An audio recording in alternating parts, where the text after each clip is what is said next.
Welcome everyone to the Waunakee High School Performing Arts Center. We really thank everyone for coming out to hear more about Value Added. We're going to start today's presentation with our director, Robert Meyer. Thanks for coming here. I'm the director of the Value Added Research Center, and I've been working on building models of value-added measures of teacher and school effectiveness for the last 2 decades. Our work started about 20 years ago in Minneapolis and Milwaukee, and since then we've expanded across the nation. About 5-6 years ago we expanded into the Chicago Public Schools when Artie Duncan was the CEO there, and then since then we've expanded to work with New York City, Los Angeles, Hillsborough County, Tampa, and many states around the country. So what is it that we do? Who is VARC? Our job is started with producing value-added analytics, and since then we've expanded into producing data that supports teachers and students as they think about how they're doing, whether they're being effective, what programs work for them, whether their professional development is effective. And our objective here is to give educators, give students, give leaders the tools that they need to help make their system work better. Our goal is to provide accurate measures, and that we know through accuracy we're being fair. So as we build these data analytics systems, we sometimes are putting together multiple pieces of the data to produce statistical models. Our job is to look at student test scores, attendance, other outcomes, and try to understand what's the role of the students, what's the role of the families, and importantly for our purposes today, what's the contribution of educators. As we build these models, as we look at the data, it's serious business. We're not providing statistics that are merely intended to be descriptive.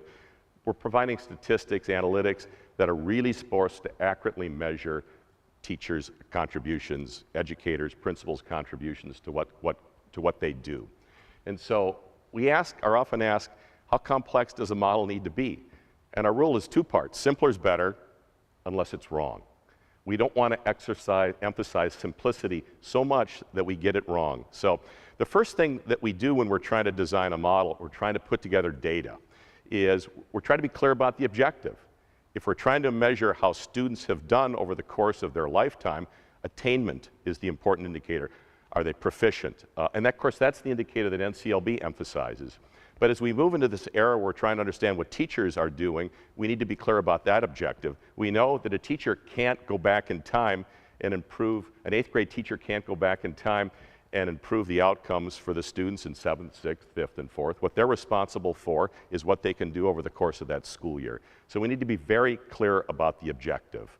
And as we'll talk later in the presentation, we can hold many objectives in mind. We can talk about student attainment and about teacher effectiveness. We can talk about both things. The second thing is, of course, we want to be accurate. And through accuracy, we want to have a fairness. So how do we do this? How do we know that we're being accurate? We use diagnostics. We use measures to probe the data to understand whether we're getting it correct. What we're trying to build in is information so that we can distinguish between the contribution of the teacher and the things that are external to the teacher. So when I was first developing a system in Chicago, a principal from Chicago came up to me and said, there's some really important contextual things that differentiate my school from other schools. I have lots of students who are homeless, and I have quite a few students whose parents are incarcerated. Do you take account of that? And I said, no, we don't right now, but I'll make a call. We'll start working on that this afternoon. And so we worked with the data systems, with the ID departments in Chicago. We brought that contextual knowledge into our model. Our goal here is not to come in with a predetermined idea of what data should look like, but to understand the realities of the school system and then build our statistical system so that it captures the reality of what's going on there. And that's our goal. Oops. So our focus today is going to be on measures of educator effective using this value-added technique. Our goal today is going to be explain to you what that is, how we get the rabbit out of the hat, when it's clear that there are many, many contributors to educational attainment, not just the educator. So before we do that, I want to be sure to tell you that we don't think that value-added is the only piece of information, the only tool that can be used to help kids and students. It's an important one. It fits within generally a multiple indicator system that would include observational ratings, sometimes student survey information. And that fits within an educator effectiveness system that involves the role of the principals, the staff, literacy coaches, and so on. And that fits yet again within a system of school improvement that's going to have performance management techniques. It's going to have focus on professional development, curriculum choice, all the kinds of mechanisms that you as teachers know are ongoing. ValueAdded is a really important tool that can contribute to that mission. So let's move on and let's get into the weeds here about what ValueAdded is and provide you with some understanding of how this system works. Next up, we have Sean McLaughlin, who's going to go through our oak tree analogy that we use to describe how our value-added model works. Sean? Thank you, Anne-Marie. Hello, just a little background on me. I went through the UW-Madison Teacher Education Program, so I know a little bit about what goes on in schools, what goes on in the classroom, and I've been working at the ValueAdded Research Center for about 6 years now. They grabbed me before I had a chance to go in and teach 7th, 8th grade science at a middle school. So I've been working here for about 6 years, and one thing that we've been doing is trying to figure out how to explain these complex statistical models in a way that's engaging, understandable to educators. So without further ado, we'll get into that. It's important to know that, as Rob said, ValueAdded isn't a silver bullet that's going to be the one thing that we need to know. And one important part of this is to know that we need both achievement and value added together. That gives us the most complete picture of what's going on in a school. That first part is achievement. That represents if a group of students knows a particular standard. It's a single point in time, a snapshot, if you will, about what the students know and what they don't know. So it's really important to know that piece of the puzzle. But what we're adding to it is a new measure, value added. And that tells us what is the education system, what are those teachers, those schools, those principals, what are they contributing to the growth of kids. We've been developing something with Battelle for Kids for a while. This is an adaptation of something that they've started. So it's about the power of two measures. We want to take into account achievement as well as value added. On the achievement side, we're comparing the student's performance to a standard, that proficiency level that is set by the state or on a particular test. It does not factor in students' background characteristics.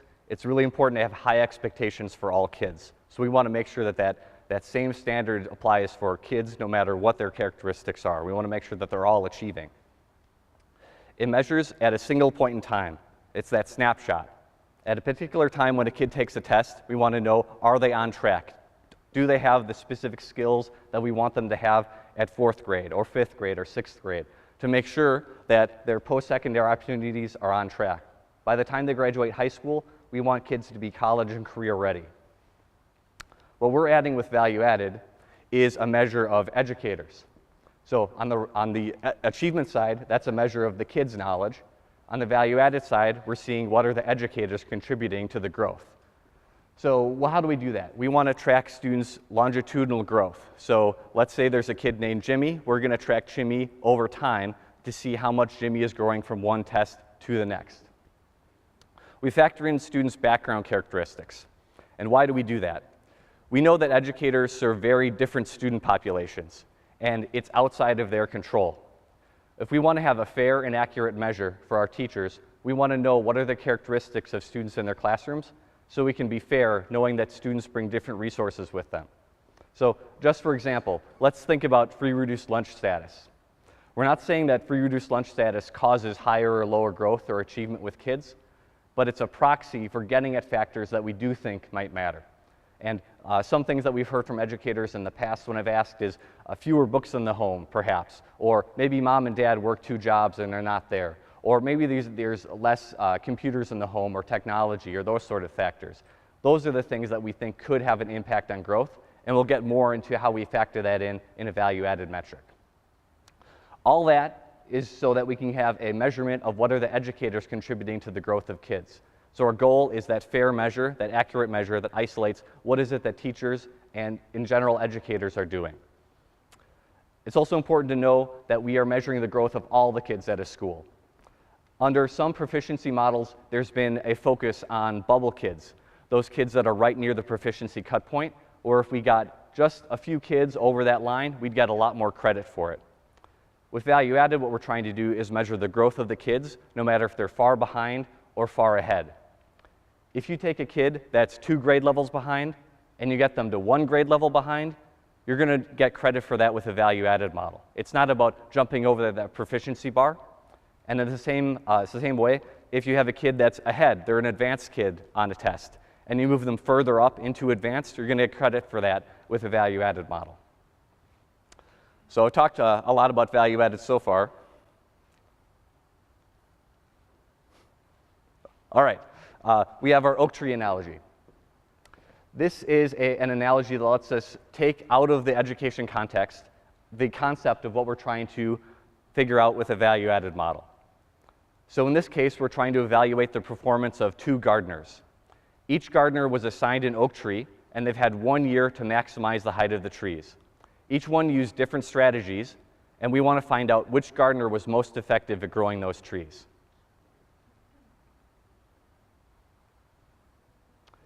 Method 1, the first thing we could try is to simply measure the height of the trees 1 year after they began tending to the trees. And if we do that, we can see that gardener A's tree is 61 inches, and gardener B's tree is 72 inches. And if you'll let me know what you think here, which gardener looks like the more effective gardener if we use method 1? Just shout it out. Yeah, that one's pretty simple, right? So gardener B looks like the more effective gardener because they had the higher tree.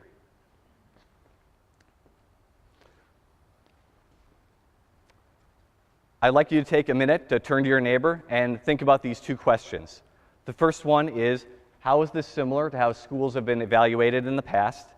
And that the second question is, what information is missing from our gardener evaluation at this point? So just take a minute, talk to your neighbor, and then I'll ask for some brave volunteers to share out what they talked about.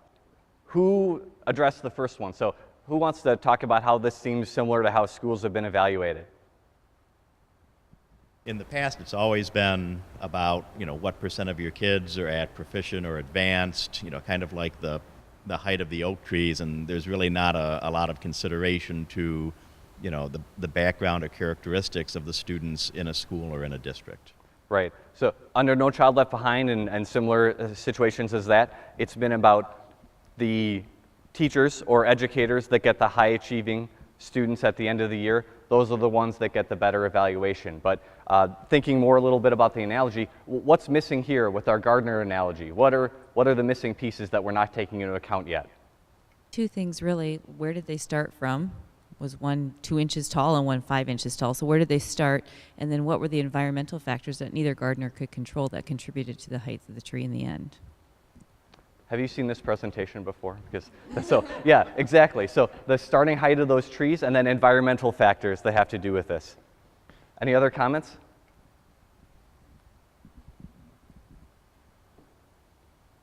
In your analogy, you're only measuring one aspect of the tree. Maybe you're using height as a proxy for other things, but you're ignoring, for example, the shape of the tree, the color of the tree, the overall health of the tree. The only thing you're measuring is height. Like in schools, the only thing we measure, or too frequently anyways, is, test scores, WKCE, MAP, whatever it is. We use those as proxies for all these other things that we say we care about, but we don't always measure. That's right. It's really important to think about, we're just thinking about one piece of the puzzle here. There's a lot of different things you'd want to be evaluating if you were truly seeing how are these trees progressing across multiple dimensions. So this being one just small piece of the puzzle about the greater evaluation of what's going on. I think we'll keep going. All right. So one first thing that was perfectly mentioned is that we didn't take into account the starting height of these trees. So let's look at what we could find out when we add that piece of data. So to find out the starting height of the trees, we go back 1 year ago to when the gardeners were assigned to the trees. It turns out that they didn't start with acorns. Gardener A's tree started at 47 inches, and Gardener B's tree started at 52 inches. So the next thing we might want to think about is method 2, where we do subtraction here, and we find out how many inches of gain happened during this year of care. And I know it's a little bit early in the morning, but a lot of educators in the audience, so you're all ready to go probably. So thinking about subtraction here, if we look at method 2, which gardener looks like the more effective gardener this time? It's still B, right. We have 20 inches of growth for gardener B and only 14 inches of growth for gardener A. That's if we just subtract the inches of height. That's what we would call a simple growth model, also called gain. But as we also talked about, there's other factors that we haven't yet taken into account. We might have an apples to oranges comparison happening right now. We want to get as close as possible to apples based off of any data that we have. And in our analogy, we picked rainfall, soil richness, and temperature as 3 things we would want to take into account. So how are we going to do that? We're going to go through a little bit of a stylized example of how that might work. We can look at the real conditions these trees experienced during this past year, and we can see that it was very different. We had high rainfall, low soil richness, and high temperature for oak tree A, and oak tree B experienced the opposite set of characteristics. We want to know how much did these factors affect the growth of the trees, considering that the gardener had no influence over how much it rained or how hot it was, or what kind of soil they were chosen to have the tree in. What we're going to do is go through a stylized example of how we would take real data to get at a kind of adjustment to get an apples-to-apples comparison of the contribution to growth of these gardeners. So the economists in the room with me, especially Rob, you'd say, I'm simplifying things here. We really use a multivariate linear regression model to find out these adjustments, but for the sake of getting at what are we trying to do, we're just going to look at some scatter plots here. So in this case, we have along the x-axis, along the bottom, we have the relative amount of these different characteristics, and up and down on the y-axis, we have how much growth occurred for oak trees. We're going to find out what was the pattern that we saw considering these different characteristics in this particular region during this particular time period. I'm not going and looking up a farmer's almanac and say, what did we think rainfall might have happened and what might that effect have been. We're going to measure it using real data and then have adjustments that are informed by that data. We're going to look at rainfall first. Each one of these dots is an oak tree in the region, and we've plotted what was the relative amount of rainfall that an oak tree experienced and then how much growth occurred. And you can see in this case, the more rainfall a tree experienced, the more growth we saw on average. You can see with soil richness, the same thing occurs. More soil richness, more growth. But on the other hand, temperature was the higher the temperature, the less growth occurred. When we try to summarize all of this, we see that there are trend lines here. It looks like rainfall and soil richness are positive contributions to growth, and temperature was less. If we adjust these, we can see what are the adjustments we'd want to make sure that there's fair evaluations of gardeners. If we take those trends and figure out how much we would need to adjust to make it fair, high rainfall, for example, we saw on average for this region was 3 extra inches of growth. So that's where this number is coming from. If we look at the other end of the spectrum, low rainfall was 5 fewer inches of growth than average. So that's where these numbers are coming from, looking at those trends of real data in our region to find out what was the impact of those things. Now we can go back to our oak trees and find out how we can adjust to make sure that we have an apples-to-apples comparison of the growth of these trees. The first thing we would do is find out how much did oak trees in this region on average grow, and it turns out to be 20 inches. That's our initial prediction that we're going to do for our oak trees, and then we're going to make further adjustments to customize our prediction based off the environmental conditions that our oak trees experienced. The first thing we're going to adjust for is rainfall. So if you remember, oak tree A had high rainfall during this time period, so we're going to add 3 inches of growth to this prediction to account for the effect of rainfall on the growth of the trees that was external to something that the gardener was doing. Similarly, for oak tree B, that tree experienced low rainfall. And that, we found out based off our real data, was 5 fewer inches of growth than average. So we're going to adjust the prediction down by 5 inches to account for that factor. We're also taking into account soil richness and temperature. So by the end, we have a customized prediction that takes into account the starting point, the rainfall, the soil richness, and the temperature, and all those effects on the oak tree. So we have a prediction that's customized based off of all those factors that the gardeners are going to try to attain with their kids, that the gardeners are going to try to attain with their oak trees. So what we're going to do is compare the actual height of the oak tree to those predictions. You notice that there's a bit of a blue tint to a tree and a green tint to a tree. The blue versions are the predictions. Based off of similar oak trees in this region, how much did they grow? Where did they end up? And then the green trees on the right are the actual outcome for these trees. So if we use this method, which gardener looks like the more effective gardener? Gardener A. This time, when we take into account all these external factors, it looks like gardener A had a more positive impact on the growth of these trees. By accounting for the starting height and these environmental factors, we found the value each gardener added to the growth of the tree. That's analogous to using a value-added measure for evaluating gardener performance. So we ended up with oak tree A, gardener A, that's above average value added. Gardener B had below average value added. That doesn't mean that the tree didn't grow. It meant that it grew at a slower rate than similar oak trees considering the starting point and those demographic environmental characteristics. I'm going to be linking up from our analogy to education, and this will help put the pieces of the puzzle together about how do we link this back into education. The first thing, what are we evaluating? Remember, we're not evaluating oak trees in this analogy, we're evaluating the gardeners. So when we go to the education context, we're evaluating educators. We're thinking about districts, schools, classrooms, grades, programs, and interventions. That would require a little bit more research, more data, but it's evaluating what are the educators doing to contribute to growth. What are we using to measure that success? We're looking at relative height improvement in inches for the oak tree, but we're looking at standardized test score improvement and not proficiency bucket shifting, but rather scale score growth. So remember, if a kid is 2 grade levels behind and you get them to 1 grade level behind, that increase is what we're measuring, not if they went from minimal to basic or basic to proficient, or if they went from low minimal to high minimal. If they go up within the category despite not going to the next one, you're still going to get credit for that with value added. Our sample size was only a single oak tree, but the more data we have to make these to make these measurements about what educators are doing, the better.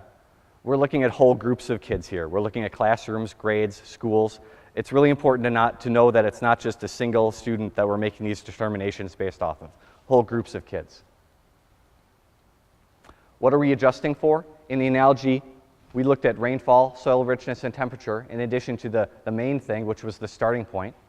When we look at education, it turns out that prior performance is indeed the most significant predictor of how students are going to do, but we also collect demographic data from all the kids in the region and then make adjustments based off of things like grade level, gender, race, ethnicity, low income status, ELL status, disability status, Section 504 status. Whatever's collected for this region, we're going to measure, find out what is the impact of these characteristics, and then make adjustments so we're fair to educators that have different student groups across these different dimensions. One more visual representation here. How does this work with test scores? At one point in time, the kid takes a pre-test score. So let's pretend that our kid's name is Jimmy. Jimmy takes a test score at year 1. They have a certain achievement level. And then we find out how did similar achieving students with similar demographics end up performing next year on the second test.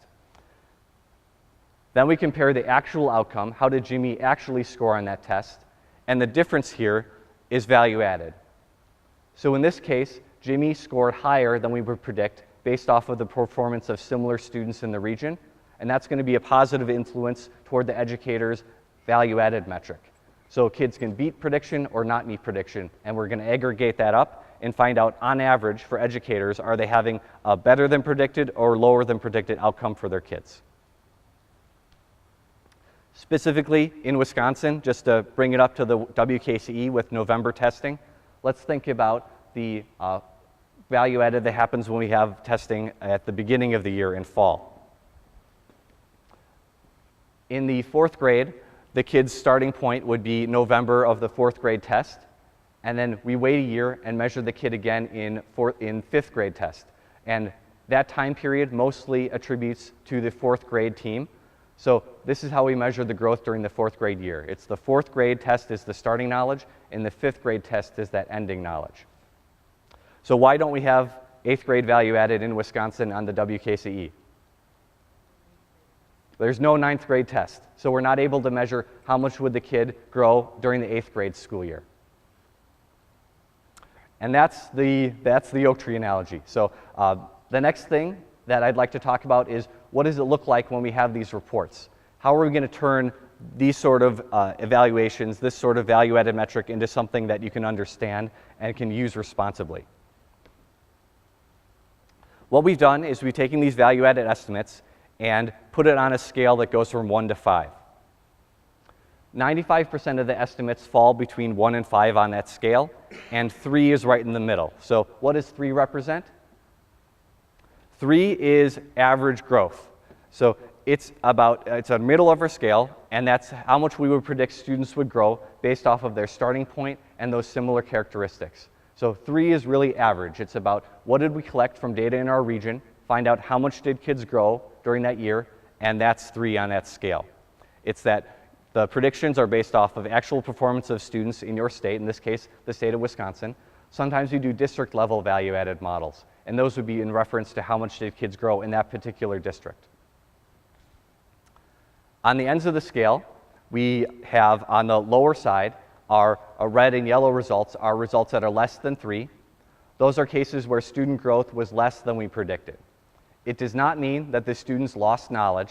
It doesn't mean that the kids didn't grow. It means that they grow at a slower rate than we would predict based off of similar kids in this region, based off of their characteristics. And on the other end of the scale, we have numbers higher than 3. These are cases where the kids grew faster than predicted. They had a lot of growth compared to similar kids, considering their starting point and their demographic characteristics. How do we report this? This is an example of a grade 4 reading team at a school that was serving 63.4 kids. And what is 0.4 kids? It means that in this case, we're taking into account student mobility. So if a kid was in your classroom or in your school for part of the year, you get partial credit for that growth. So that's why we have fractional kids up here. The most important thing I wanted to note on this slide is that black line that comes under that bubble. So in our bubble, we have 2.7. That's our best estimate based off our statistical model of the impact of these grade 4 educators. But because we don't have unlimited data, we don't have 1 million kids to find out what is the true impact of this 4th grade teaching team on kids, we have a sample of only these 63 or so kids. We have that confidence interval below it that represents how sure are we that the growth that we're seeing is due to something the educators are doing rather than randomness or other factors. So we include those confidence intervals to promote responsible use of this data. We don't want to make big decisions when we have low amounts of data. To take this one step further, we color code our results to make sure that we're not making those big decisions when we shouldn't be. These are all examples of gray results. Those black lines, those confidence intervals in all these cases cross 3. In this case, the state average for Wisconsin. This means that results are on track. We don't know enough to know that the growth that we're seeing is different as caused by the educators, or if we just don't have enough data to tell that. Green results are kids are growing faster than average, and we're statistically certain that this is something that the educators are doing. This is a 95% confidence interval below, so we're statistically confident that we have enough data to tell that this is something that educators are doing to produce this high growth. Blue results are really hitting it out of the park. There's tremendous growth happening, and we're sure that this is something that the educators are contributing to. On the other end of the scale, we have the yellow results for below average growth, and red results are far below average. Again, this doesn't mean that the kids didn't grow. It's that they grew at a slower rate compared to similar kids across our sample, in this case, the state of Wisconsin. This is kind of a summary about what we talked about. So the color codes are a way to get at the big picture about looking at a glance, what are we seeing in these results? Blue and green are areas of relative strength, and we have enough data to determine that this is something due to the educators. Gray results are either right on track, or we don't have enough data to tell that this is something that the educators are doing rather than randomness. So this is kind of you're on track, don't make big decisions based off of this. Yellow and red is kind of like a stoplight sort of thing. We have something coming on here with value added to tell you that there's something that might not be right. You'll have to dig in and find out what is it that's happening here. It's not to say that we know what's happening. It's kind of like a check engine light coming on in your car. It's not going to tell you exactly what you need to do, but that here's this light that's coming on that you might want to change something or might want to dig down deeper to find out what's happening at your school. Here's another chance to talk to your neighbor just to see if we're all on the right track here. So I have 3 questions here based off of this result at a fictitious school. We have a 3rd grade, 4th grade, and 5th grade team, and I have 3 questions for you to talk to your neighbor about. The first one is, which grade level team is most effective at growing their kids? The second one is, can we tell which group of students has the highest proficiency rate? And the third one is just a conversation starter. What can we think about if this was your school? How would you start talking about this data with your teaching teams? So I'll give you a couple minutes to turn to your neighbor and talk about that.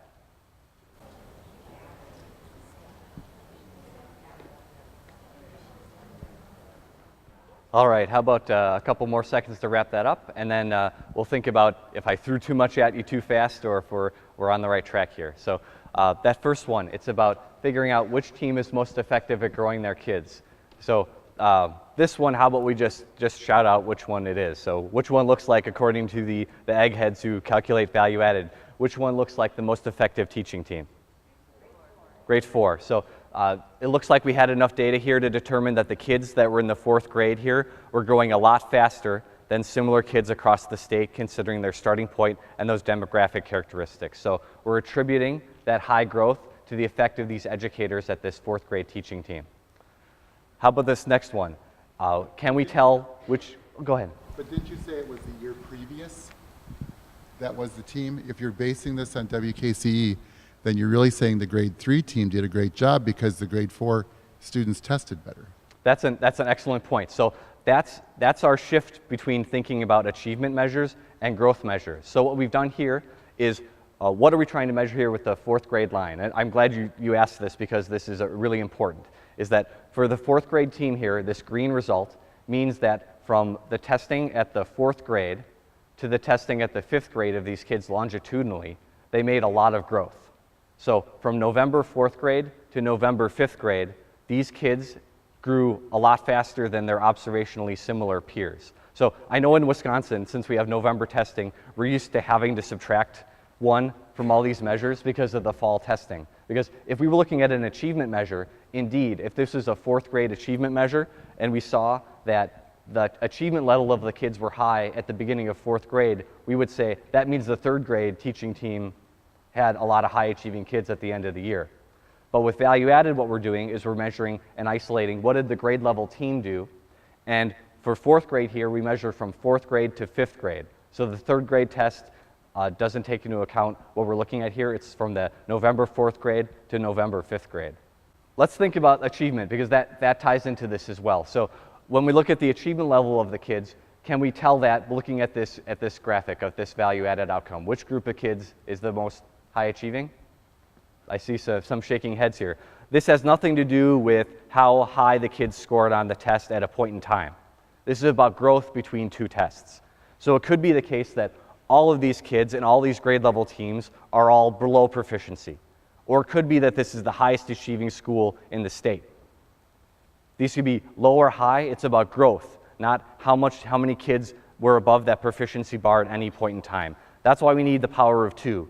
We need achievement measures to find out, are our kids on track and how much they know, and that value-added piece, which tells us, are we doing a good job as educators of moving those kids up that scale? I know I didn't give you very much time to think about how you would start these conversations in your school, but did you have any thoughts about how you might start thinking about this? And if you'll raise your hand, we'll get the mic to you. I think you showed earlier a graphic that had value added one of 4 categories, and I think this would be not a great place to start the conversation, but it might be part of those 4 measures that we're looking at. That graphic you showed earlier that had other effectiveness measures. So I don't think this is a place to start, but I might fit it in with some of those other pieces of the puzzle and try to pinpoint, okay, what are we seeing here? What trends? What other issues are coming into the puzzle? Because when I see this, I'm thinking you know, these are my friends. This grade 3 teacher is a person that I know, and I'm thinking about this in terms of having a conversation with other human beings. I would hate to start with this like red stoplight and sort of condemn this group of teachers for what they're doing. I don't know. Did you see this presentation before as well? No. It's really important about, we don't want to be doing naming, shaming, and blaming when we see a red result here. This is about how can we uncover, discover, and recover as a professional learning community when we see this sort of thing. We've been working with Battelle for Kids a lot about messaging on these things, and this is what Battelle Kids tells people that is exactly right. You don't want to see this red result and go out and say, you're bad, something's going wrong here. We're not going to name, shame, and blame about this. It's about how can we, as a school, find out what is not working here, or what new pieces of data do we need to bring into the puzzle here to find out what's going on. ValueAdded doesn't tell you why this is happening. It tells you that you need to dig deeper. This is a conversation starter, not the end of the game. And as Rob mentioned, ValueAdded is just one piece of the bigger picture about school improvement. You want to think about multiple measures about the educator effectiveness system overall, and this is a metric that people have been using in Wisconsin way before educator effectiveness even came into the picture.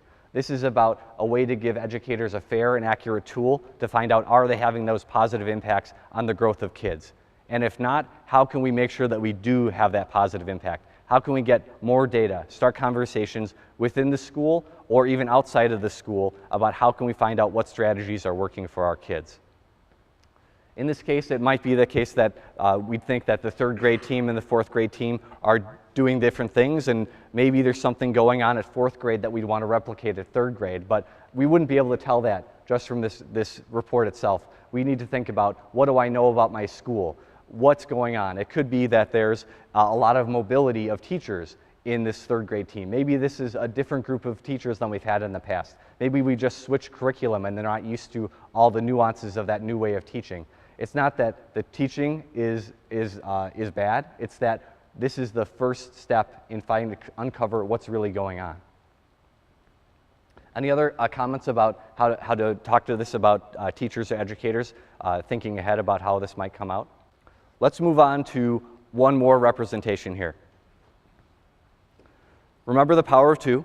We have achievement, what lets us know how much kids know at a point in time related to a standard, and then value added, how are we contributing as educators to the growth of those kids? What we've done here is we've turned the power of 2 into a scatter plot here, and these are ones that we typically have on our value added reports for school level type measures. Let's break this down. Each one of these gold squares is a school in a district. And let's figure out what's the story, what's happening at these different schools depending on their relationship across these 2 measures. In Group A, we have a group of schools where the students are high achieving, they're high up on the graph, and it's far to the right. We have high value added. So what does that tell us? This is a school that serves very high achieving students, and the teachers are doing a tremendous job at growing their kids compared to similarly achieving and demographic kids across our sample, in this case, the state of Wisconsin. So this is where we all want to be, right? Our kids know a lot, and as educators, we're really accelerating their growth even further. But my favorite story with value added is these schools in Group B. These are cases where the kids are far behind, but as educators, we have high value added. We're making a lot of growth with these kids, even though they're not quite at proficiency yet. This is where a school under No Child Left Behind might have been told, you're failing, you're failing, you're failing, because you don't have enough kids that are above that proficiency bar. But value added lets us know that the impact that the educators are having is higher than average. These are teachers that are getting it done.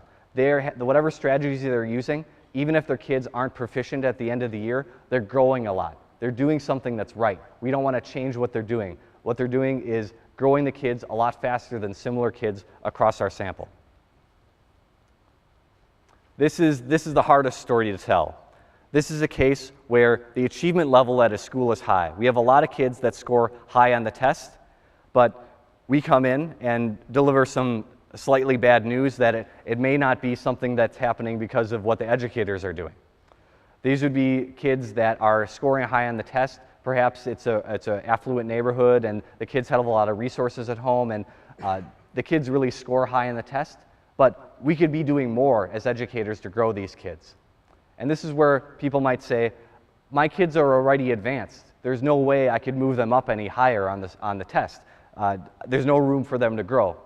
But what's really happening here is that the kids are high in the test, but we still look at growth within the scale. So even if a kid is advanced, more often than not, there's still a chance to move up higher within advanced.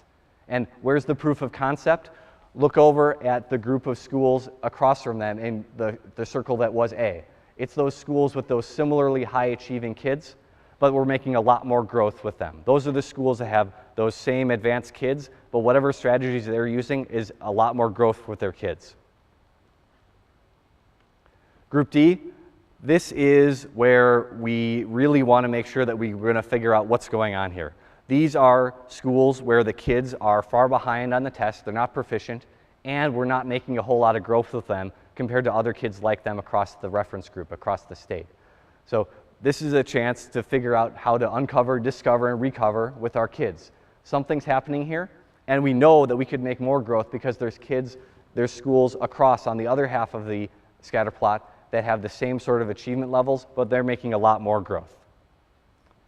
It turns out that most of the schools are going to be closer to average in both of these. They're going to have a mix of kids that are closer to average in terms of proficiency, and that we're going to have about average impact with the average growth of similar kids across the state. So this is a chance to not overinterpret. You're on track. It's good news. You're on track with the state, but that we don't know enough to make sure that we're really above or below average here. So that was a little bit about what reports look like, and I'll hand it off to Anne-Marie.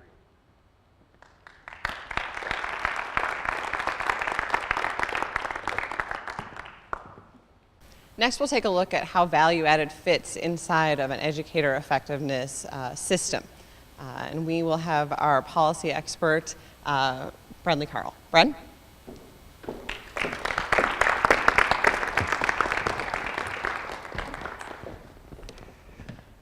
Thank you. My name is Brad Carl. I've been working with VARC for about last 5.5 years. I've been working in educational policy and research for about 15 years. One of the projects that I've had the privilege of supporting a lot over the last couple of years is work that VARC and Wisconsin Center for Education Research have been doing with our State Department of Public Instruction, supporting the redesign of our state's teacher and principal evaluation processes. So happy to share a few thoughts about this important work today. Useful to start with a little national context here as we consider what's happening and unfolding in Wisconsin and some other states.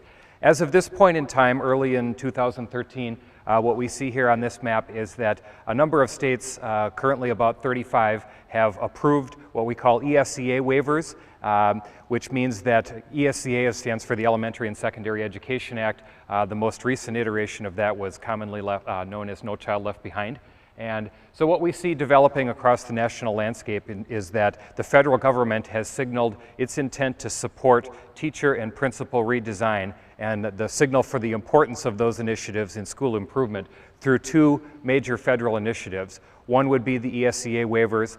Second one that folks are probably familiar with is a federal program that's called Race to the Top, and there have been several competitions for Race to the Top where states and more recently districts have been awarded money to do a variety of things. One of the core principles underlying both of these two federal initiatives is teacher and principal redesign systems. So again, about 35 states as of this point in time have approved ESEA waivers. Handful of others that are coded in green on this slide are in a process of negotiating with the federal government around their ESEA waivers. So again, increasingly we see a lot of movement in this direction. Here in Wisconsin we have Act 166, which was passed by our legislature and signed by the governor last year. A key component of Act 166 is support for teacher and principal redesign here in Wisconsin. So useful to think about what we're doing here boiling this down in a fairly simple way. Useful to think about the direction we're going as being a couple of things. Generically, what we're doing here under a new model for evaluation systems includes a combination of practice measures plus student outcome measures. And the practice measures are not new in some ways. Districts and schools have been evaluating teachers and evaluating principals for a long time. What's new about what we're doing going forward is the standardization that's being introduced here. What's tended to happen in the past is that districts and states have used very different processes for evaluating their teachers and principals. They may have used a different rubric for evaluating practice in state A versus state B, sometimes differed by district, sometimes differed within district. The other thing that was different was the cycle, the process. So in some schools, they would be evaluating all of their teachers every year. Other schools, it would be on a 3-year cycle. And in some conversations, you hear teachers saying, I haven't been evaluated in 10 years. So what's new on the practice side is a greater degree of standardization. So identifying common rubrics that are aligned to standards for good teaching and school leadership practice. And then the other piece that's new is the focus on student outcome measures.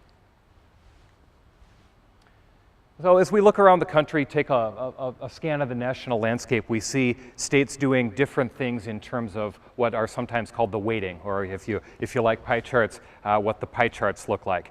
So a couple of observations about the weightings that are going on.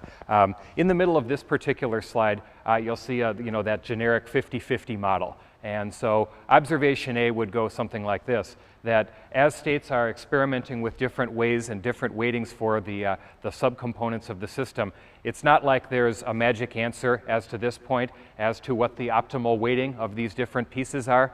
You know, if you like a sports analogy, you might think that we're teeing off on the first hole of an 18-hole round of golf, and as different states are experimenting with this, we'll have better evidence about what the optimal way of weighting different outcome measures and weighting different pieces of outcome measures against practice measures and how to combine this in a way that produces a useful summative score. The other observation is that this is complicated, but it's by design it's complicated and by necessity. And if you think about it, different kinds of teachers and different principals have different pieces of outcome evidence that are available to them. So for example, if you're a 3rd grade teacher or a 4th grade teacher and you teach you teach music, you teach reading and math, could be covered by what we call our state test. On the other hand, if you teach Phi-Ed, you teach music, you teach art, you'll have different pieces of outcome evidence that are available to you. So on this slide are just some different examples of how the different weights are being developed. Again, we'll learn a lot more as the years go on about what the optimal way to weight these things are and how to best communicate the complexity around different teachers and principals having different pieces of evidence.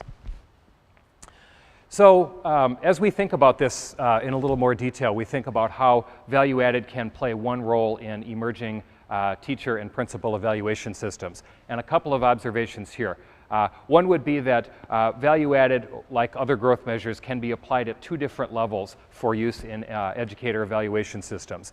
One level that we could apply this at is at a school-wide level. So we could say if you're a principal, we'll have a component of your evaluation that will be based on the school-wide ValueAdded. If you're a teacher, we could do this down at the teacher level with good data, and we'll talk about that in a minute. But it may also be the case that we want to say for teachers, we will have a small piece of evidence that is actually a school-wide measure. And we've had discussions about this here in Wisconsin, as other states have. There will be a small piece of teacher evidence that will be based on school-wide value-added in reading, under the notion that everyone in the school has some role in furthering the achievement and the growth of students in reading. When we take ValueAdded to the teacher level, important to note that there's a significantly higher level of complexity involved. And what do we mean by that? What we mean by that is that we need to get what we call the student-teacher course attribution. We need to get that part right. And what that means is that, I may teach 24 students, and then I pass those 24 students off to another teacher in the following year, and all of the instruction in year 1 in reading and math is provided by me, and all of it in the subsequent year is provided by my colleague. As those of you who work in schools know, there are a lot of situations where that attribution is not at all straightforward. We may have team teaching where I teach reading to a group of kids and one of my colleagues teaches math. May have some special education students in my classroom who are there part of the day, who are with someone else part of the day. Just 2 examples of how the data quality and the data systems piece is a really important underpinning of a high quality value-added system when we try to say something about the effectiveness of individual educators. And we need to get this piece right, very important. Other piece that's just worth mentioning very briefly here is that when we take value added down to a lower level, and by that I mean a less granular level down to, say, an individual teacher, in some cases what we see is that the measure gets a little less reliable. Anytime there's small sample size, you know, the estimate is in some sense less precise. One way we combat that is by combining multiple years of data. So again, just a point here about how we can relate this system in a way that makes it maximally reliable. Couple of guiding principles that are important to keep in mind here, just very basic guiding things. First is this idea we've talked about before, multiple measures. No high-stakes decisions should be made on one single piece of evidence. So Wisconsin, as is the case with other states, is crafting their system in such a way that we are not relying on one piece of evidence to any undue amount. The second piece we mentioned a minute ago, data quality cannot be an afterthought. Data quality needs to be front and central to this effort. Major threat to validity is if we're getting that important piece of it wrong. And then one question that often comes up, well, how much evidence do you need? And a general answer to this that we often say is that the amount of evidence you need is needs to be proportional to the consequences associated with the decision. So on the one hand, if we're using results of a system to identify areas for a few hours of professional development, we might have a lower standard of proof than we would for some of the more meatier consequences. You know, situations like if states are contemplating salary adjustments, things like that. We need, we certainly need a higher standard of proof for that. I'll close with this, which is just a thought about what a general characteristic of a well-conceived educator evaluation system looks like. As we look across the national landscape, and there have been some states that have been playing in this space for several years now, we see that states that led with the idea that the reason we're doing this is because we want to identify a few teachers and give them a raise, and we want to identify a few teachers and counsel them out of the profession. What we're seeing in states that have done that is that that's absolutely the wrong way of thinking about this. The question that automatically comes up is, what are you going to do about the other 90%, the other 95% of the educators who don't fall neatly into those precise classifications we can make on what we call the tails of the distribution, very high achieving, very low achieving. If we think the reason we're doing this is to give everybody some meaningful information about how to get better, target that to specific areas of improvement, we need to keep that front and central and not have the focus of our work beyond the rewarding and sanctioning piece, again, the naming, blaming, and shaming piece. So we will next move to a wrap up. We'll have Rob back up here, and thank you.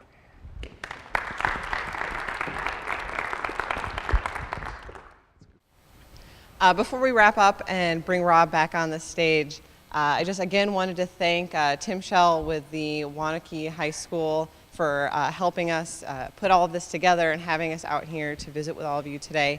And also Rick Braun with this beautiful Performing Arts Center. It's really been wonderful to work with. But Rob, would you come back up here and give us a few wrapping up points?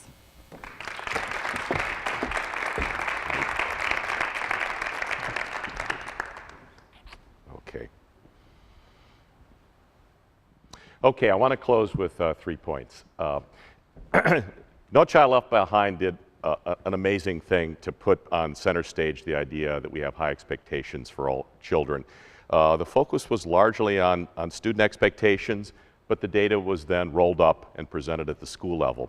What we now know is that when we want to focus on educators, we want to make that distinction between setting high expectations for kids, but then measuring the effectiveness of educators. What Value Added does is it completes that theme by bringing in both pieces of information, as we've said, the power of two. The quality of this information, whether it's an NCLB focused on attainment or whether it's focused on educator effectiveness, depends on the quality of these test scores and other outcomes like student attendance that we might bring in. The gentleman mentioned earlier that you might not only be interested in the height of the oak tree, you might be interested in its width and the color of the wood and other kinds of things. And so it's interesting as we think about where we're headed with the quality of these outcomes that make these indicators useful or not as useful. 20 years ago, I designed a value-added system for the state. And we talked about it, and we looked at it, and we admired it, and we thought, this is nice. If we ever got to the point of really trying to measure what schools are doing and teachers as they contribute to students, this would be a nice way to go. What a shame that we'll actually never be able to have those kind of outcomes because we'll never test students. At the time we were testing students with the Wisconsin Reading Comprehension Test, the only test in Wisconsin, the third grade reading test. And it was a test that a lot of students got perfect scores on, so it wasn't very good at discriminating. Over the last 20 years, we've seen lots of progress in the development of tests. One of the things we can say about state tests, despite the fact that they don't measure everything that we care about, is they've demonstrated the unfortunate fact that some students don't read too well. Some students aren't very good at mathematics.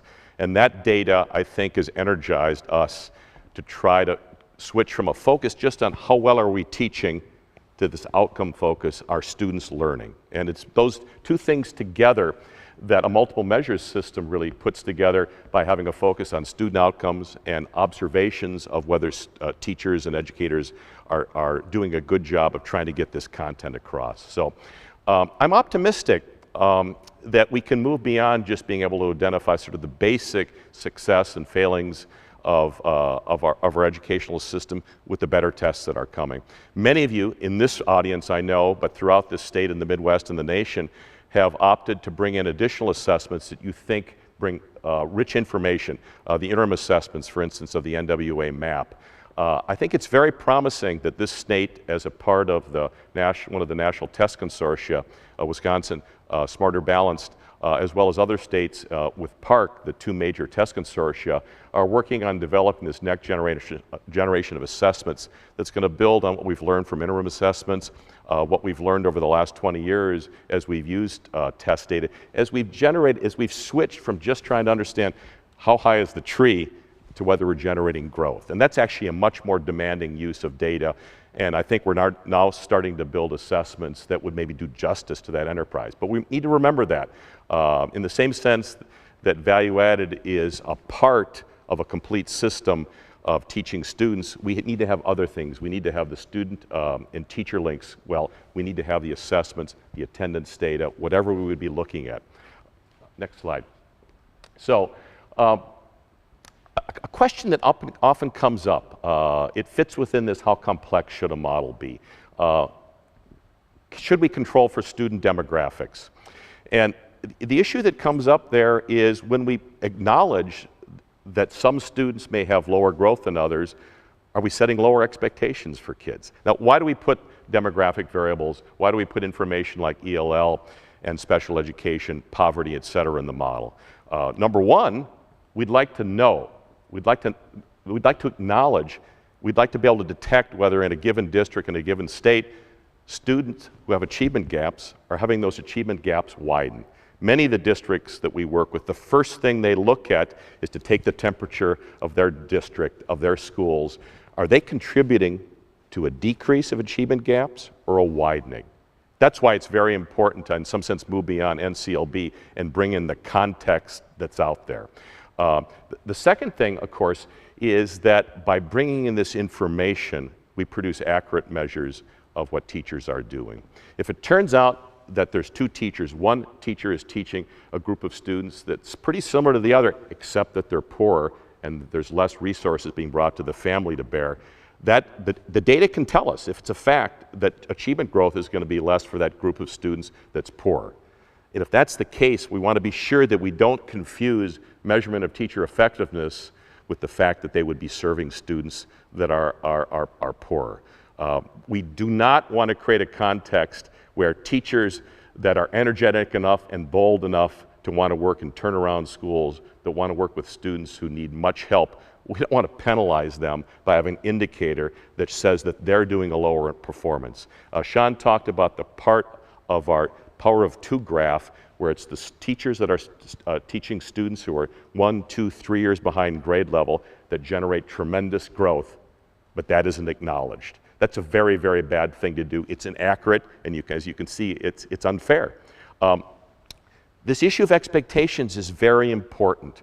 And we've talked thus far about how it's the fact of being able to focus on two things at once, the idea of students' attainment and the educator's contribution of this allows to deal with these things two separately. There's no inevitable conflict here that says we have to sacrifice honest and fair measurement of teacher effectiveness and yet maintain high expectations for kids.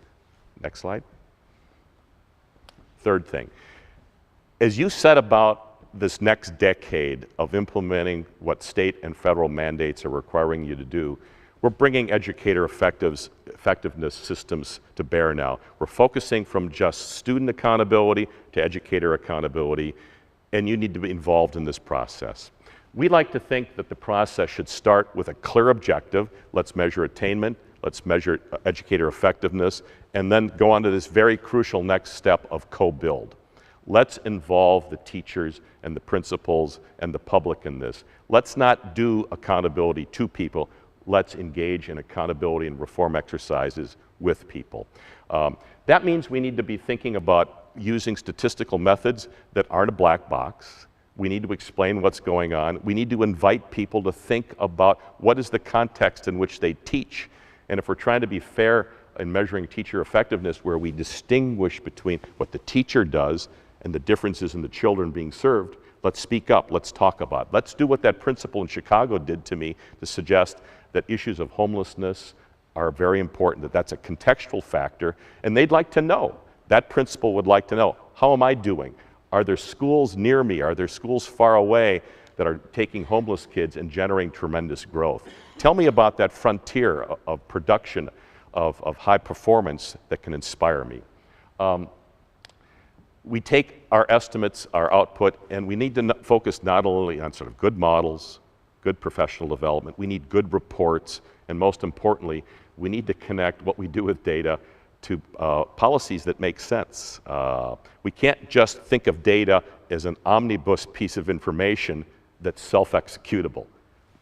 Let's give people an Excel spreadsheet and then we know great things will happen. We know that that's not true. We need to design reports that are designed to inform certain decisions. Is the PD that I elect to take, that I'm required to take, is it effective?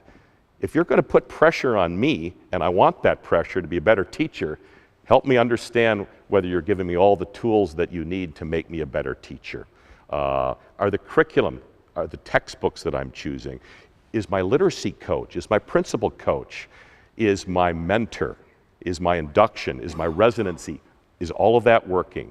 This is what happens when we extend information on how students are doing, to educator effectiveness, to this whole spectrum of education analytics. Stakeholder feedback. Let's think of this as a continuous improvement process. Just as I mentioned that the tests that we have tomorrow will hopefully be better than the tests we've had in the past, let's think about building these systems. As Brad mentioned, let's build these educator effectiveness systems step by step. Let's take ownership of this so that we, as educators and as teachers, as parents, as students, use this system to help schools, not just to meet compliance needs. So, 3 major points, but we want to follow that up with questions, and let's proceed to that stage. So I have a question for you about the statistical model, please. You described some of the control variables that you include that reflect students. Do you have control variables built in about teachers as well, such as length of experience or degrees earned and such, or other things about teachers that would play into the statistical model? Sure, let me address that. Yeah, that's a really good question. You can imagine that a model that's trying to capture what's really going on has measures in there, variables like poverty, ELL, special ed, that capture the student part. And then you can also imagine that you would put stuff in there that reflects the teacher's preparedness, readiness to excel. And so when we measure value added, we want what a teacher brings to the table to be part of the value added. So you think of the statistical term of control, what we're trying to do is separate student growth, student attainment into starting point. That's a student thing, although it embeds past contributions of parents and teachers, but we want to control for starting point. And then we want to control for things external to the teacher. And then what's left over is the part that the teachers do. So value added includes all of those things. So we can actually take this at two parts. We can, in some sense, take this summative measure of which value added is. What's the contribution from all sources that make a teacher effective or less effective? And then we actually go on to like a part two, which really is sort of standard almost evaluation. What is it about what teachers do? Or interestingly, from a dynamic standpoint, what is it about what teachers are exposed to over time that makes them better? And I mentioned that a minute ago. We'd really like to understand if a teacher starts out, let's say they're a first-year teacher, less effective than they'll be after their second, third, or fourth year. Can we understand what makes a teacher accelerate that improvement? Are they in a residency program? Are they working with a mentor? Professional development? Are they well trained in the field they're training in? Do they need more training in pedagogy or in content knowledge? And so, yes, value added is sort of the sum total. In that sense, it's a summative measure of all the things that we'd like to know. But it's really, in one sense, value added is like the starting point for inquiry. It's the beginning. Sometimes the observational rating systems of Charlotte Danielson or Morzano provide that next set of clues. But probably what's really important is that a teacher and a principal and their colleagues, their professional learning communities, take over and use this as a stimulus for inquiry. And probably, you know, we talked about what do we start with value added? What's the kind of the beginning conversation? We probably need to separate the line of inquiry from how do I sustain excellence and share it to a situation where I'm not doing so well. How do I reach out for assistance and borrow some of those best teaching practices from somewhere else? And of course, without the data to set the table, we don't want really professional development that's not customized to the very probably different exercise of sharing excellence versus borrowing excellence. And so it's a very nice thing. Value added sets the table, but it's the bare beginning of sort of trying to diagnose what to do next. And along those same lines, what about looking at district level leadership and value added at that level? I don't know if you've ever considered how leadership at the top matters from a systems point of view. Yeah, it's really interesting. As we, in some sense, roll up the data from teacher to principal, as we maybe jot over a space to the literacy coach or the mentors that help. There's lots of other actors in the system. And so probably something we should emphasize is the idea that you should focus on just one actor in the system, the teacher, and ignore the others, is to build a system that's not very good. I mean, for one thing, it can lead to the idea that we should both put too much pressure on teachers, that they're the only actor. They're going to need the help of all the other resources. They're hoping that if they have to take PD, people are picking good professional development for them to take. So one of the interesting things as we move up to principals and so on is to kind of disentangle the role of that principal and the role of that teacher. And that's something that's really in some sense at the forefront of educator accountability, like how to tease those two apart. I think we've had some success with the notion that you would sort of graft on performance management that kind of concept to value added, and that it might work as follows. You might set targets for the principal. What we'd like, think about this, a principal has the option to teach at a school that's low value added and in need of turnaround, or a high value added school. If we held them in their first year accountable for value added, we might think, ooh, that's quite the task to teach, to be a principal in a turnaround school versus in a high value added school. So we probably say value added is the thing we need to look at, but we probably need to graft that onto some notion that there's a trajectory of improvement in value added that the principal's responsible for. We'd like a principal that goes into a school, you know, using our tier 1 through 5 metric, we'd like a principal that goes into a school that's tier 5 to sustain tier 5. We'd like a principal that goes into a school that's tier 1 to get to tier 5. But we understand that that may be in a sequence of steps where the principal organizes a climate, a culture of sharing, all the other things that we know that principals need to do, and that may take some time. So that's something that's really at the forefront of thinking how to use this data. And so what does it tell us? What's kind of the meta lesson here? We need to think. These statistics aren't omnibus statistics that have an obvious use independent of thinking about their purpose. We need to think about the decisions that we need to make, and then that's what folks need to do. You need to join into this process and think, how do I use this data? We need to certainly move away from a compliance use. We need to think.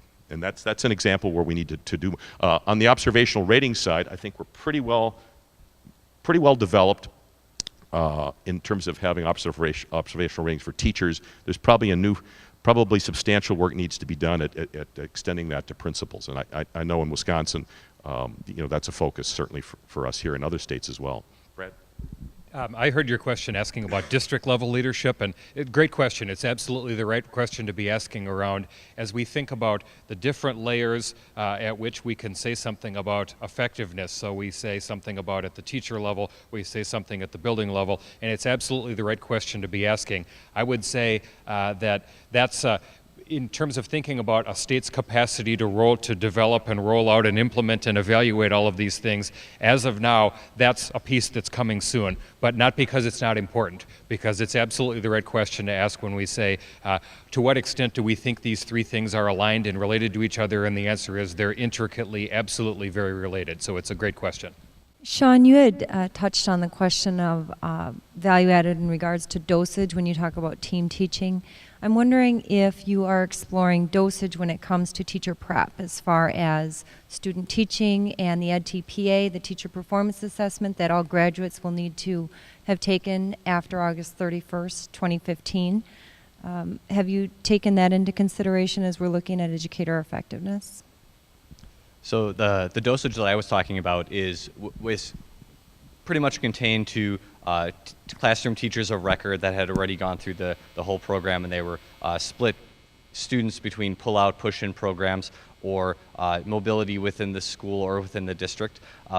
Unfortunately, in Wisconsin in particular, we're not quite there yet in capturing all the mobility of teachers that we'd like to capture. The student-teacher course linkage is really, really tricky to capture, considering the complexity of what's happening in the school. But to your direct question about the prep test, I am not aware if we've been able to think about that yet. Brad, are you aware? Let me answer that in a little bit different way, which is, I heard, Jan, you saying two things. One was about the student-teacher piece, and certainly that's something that we think about as we think about the data, the quality of the data systems that underlie this. That's a piece we need to hit on. But correct me if I'm wrong, but I heard another piece which is really important, which is, how do we think about the role of teacher training institutions in this full circle of improvement? And I'll pass this over to Rob here in a minute, but I think that our position on that would be is that that's an absolutely critical piece to this, because you might argue that one thing we've done fairly well, if we go back to No Child Left Behind, is we've developed some systems, and hopefully we're getting better at them, about saying something about the productivity of of individual schools, of individual districts, and now we're going to take this to the teacher level. If we think about what it'll take to really close that whole loop, we have to obviously bring in where are teachers getting trained and where are principals getting trained. So I'm going to let Rob describe in a minute or so a really interesting project we're doing that I think has some very good application for this work in Wisconsin and other places. Yeah. Teachers right now are moving into an era, principals as well, where they're going to be connected up to the high accountability standards of NCLB. Teachers and principals spend a lot of time being prepared in higher ed. And so we think what's coming is an attempt to align those incentives.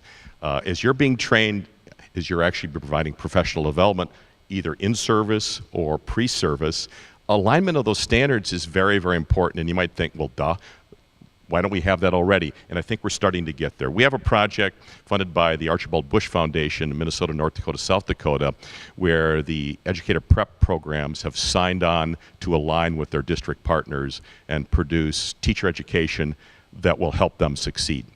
And one of the things that I think is one of the things that's definitely happening there that I think is going to spread is the value-added information for teachers is going to be shared with their institutions that prepared them. And it's very possible that in the same way that teachers in schools are going to be held accountable, we may see that institutes of higher ed, the EPP programs, are going to be held accountable. Now, what's nice about that is teachers go out there, and this is a world where high expectations are high. teachers have high expectations for themselves, and now they're going to have data to be able to judge how well they're doing and whether the steps they take to get better. The alignment with the people that have a huge influence on whether they're ready to be an effective teacher when they start, very, very important. What do we expect to see with these systems where we have accountability over performance? We expect things to change. We expect professional development to be better. We expect teachers to have the right incentives as they devote time to different classes and so on. Although parenthetically, we need to worry that excessive focus on certain subject areas could crowd out teaching others. There's lots of balancing to do. We'd like prep programs to prepare us so that when we start on day one, we're really there, we're ready to help students, so that it's not a shock to us that there might be an ELL student in the classroom, or that class control is a big issue, or that there's heterogeneity in the classroom, and we need to know how to deal with a very different set of students. It's the theory of action, I think, of outcome-driven accountability is that by sharing this information, you know what's happening, and you know whether you're getting better. So we're working with the Milwaukee Public Schools in the state and with UW-Milwaukee and some of the other higher ed institutions to do this as well in the state of Wisconsin. Very promising. And again, quality information is important here. The assessments really measuring. If I'm an educator at a higher ed institution teaching my student to teach math well, I have a very big interest that those math tests be good too. So there's an alignment of interests here. There's pressure. There's support for the idea that these assessments need to be really good. They need to measure what we care about. They need to be curriculum sensitive. They need to be aligned to standards. I'd like to go back to the question before about the statistical model that you use. And in your presentation, for example, you mentioned it would be unfair to compare one teacher who has students from poverty in her class compared to another teacher who perhaps doesn't. And I'm wondering if your model accounts for, like different levels of poverty, or if it's strictly, students in poverty or students not in poverty. Can it discriminate between, students who just barely meet the threshold for reduced price lunch versus, students who truly live in deep poverty? Yeah, that's a really good question. When we do research, particularly with wonderful data sets funded by the federal government or elsewhere, where we have parent surveys and so on, we have a rich array of information. We know that family resources, we know that if a parent asks the child, did you do your homework? We know all that stuff matters. When we build these models based on administrative data, it's a different ballpark. And so, in a sense, we've used the word proxy already today. We're using information, we're trying to stitch together information. Free lunch or reduced price free lunch is a pretty crude measure of income. It's interesting. There's kind of two things that one would think about that. As we move into using this data more and more, it's an interesting discussion that parents and their communities and educators will have about whether it's useful to have more contextual information. We have data on whether a child's homeless or not. Might we have information about parental education and so on? That's an interesting discussion. In Madison, for instance, public schools, we have information on parental education, and that's a very oomphy variable. That's something that is really a proxy. It's probably a direct measure of a parent's capability on average to help their child with their homework. It's also a proxy for other things, of whether there's perhaps books in the home and so on. A second thing is actually we try to squeeze out of the data as much as we can. So sometimes we would use data on students' assessment over several years to understand, in some sense, indirectly approach the idea that students are coming in sort of with lower growth possibilities versus higher growth possibilities. So if we look at a student who had slow growth from third to fourth to fifth, and then rapid growth in fifth to sixth, that's useful information. So using the data we have, possibly getting richer data, and then using information on student achievement over time is a better way to get at that than just using a very thin set of variables. We have an interesting project that I think is in some sense quite path-breaking in Milwaukee and in the state of Wisconsin, where we're bringing information in collaboration with the agencies that help kids around in all aspects of their life. DCF has information on foster care. The district attorney has information on children. Health departments have information on whether children are in homes or neighborhoods where there's more lead paint.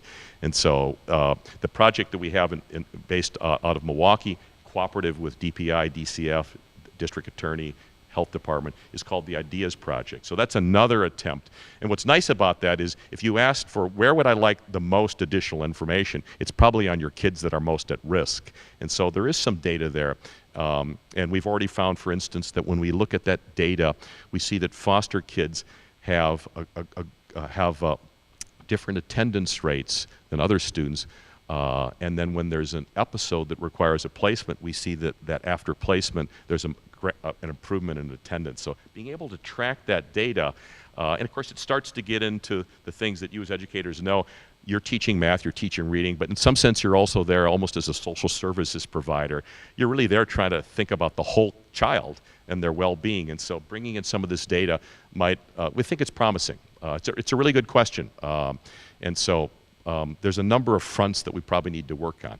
Regarding value-added, value-added measures for support staff, like special ed teachers or reading teachers, and what would that look like? In some ways, it's a question that's similar, reminds me in terms of answering it to your question about district level administrators. And let me explain there that as the process in Wisconsin has played out, there has always been a recognition that there's a category of folks called, that we've sort of generically called education specialists. And you might think of that, you could cut those into very discrete buckets, or you could group those into some broader kinds of buckets. But absolutely the intent, and there's a recognition of the need to say something about the productivity of all staff, even though the first priority for now is on classroom teachers and principals. But that's absolutely coming next. And it's an interesting question around what kind of a role a value-added measure might play for the evaluation of education specialists. And I think because the range of activities that folks that fall into those categories do differs quite a bit. We know that, for example, what a counselor does is very different from what the school psychologist does and all these other roles. I think there will be, in the same way we talked about the pie chart and how there's a level of complexity around just the classroom teachers and how many different pie charts there would potentially need to be. That'll be even more so the case when we come to education specialists. But it's coming. It's on the agenda. Again, thanks for coming. I think value-added indicators and the associated information that we've talked about today really is a tool that we can use now to deal with both setting expectations and tracking the progress of students, and also being able to track and measure the progress of educators and not have those two things in conflict. So there's much work to be done. The concept of value-added, I think, is unassailable. The details matter. We need good tests, we need good data, we need then to understand how to use that data, and that's your job really, to think about how to do that. So thanks for coming, and thank you for taking on this venture of figuring out how to use data in this new era. Thanks.